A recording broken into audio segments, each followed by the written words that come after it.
వచ్చేస్తున్నావు. ఇప్పుడేం చేస్తావు? అటు ఆ రుద్రాణిని చూస్తేనేమో మనం మన ఇంటికి వెళ్తే ఇంటిని కూల్చేస్తాను అని బెదిరిస్తుంది.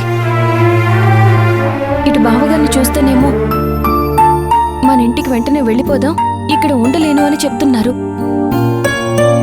నువ్వేమో రేపు వెళ్ళిపోదామని మాట ఇచ్చేశావు. ఏ ధైర్యంతో చెప్తున్నావు? ఇప్పుడున్న పరిస్థితుల్లో అది ఎలా కుదురుతుంది మాధవా? లేదు భూమి, అబద్ధాలతో అన్నయ్యని ఎక్కువ రోజులు నమ్మించలేము. ఆ విషయం నాకు అర్థమవుతుంది మాధవా, కానీ అక్కడ పరిస్థితులు మనకు అనుకూలంగా లేవు కదా. రేపటికల్లా తీసుకెళ్తానన్నావు, ఎలా తీసుకెళ్తావు? మనం వెళ్తే వాళ్ళు రాణిస్తారా?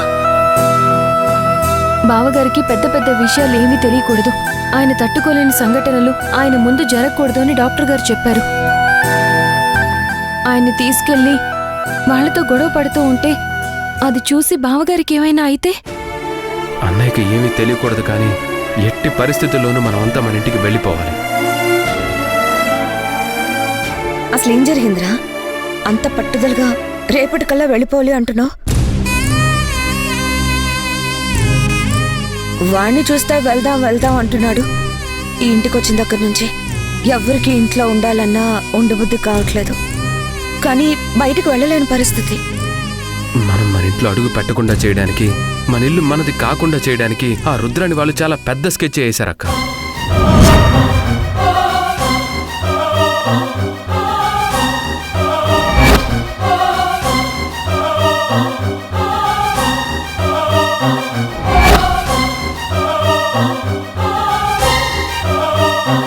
అదే మనిషిరా, రూపాయి వాడుకోకుండానే వడ్డీల మీద వడ్డీలేసింది.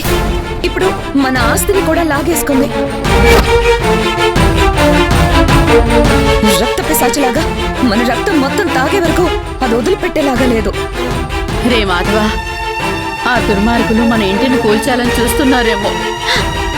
ఆ ఇల్లు నా ప్రాణురా.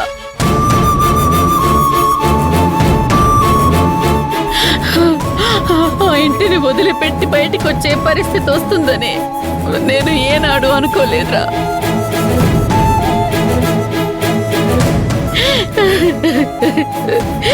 నా చివరి శ్వాస కూడా ఆ ఇంట్లోనే వదలాలని కోరుకునేదాన్ని. అలాంటిది ఆ ఇల్లు వదిలేసి ఇక్కడికి వచ్చేసాం.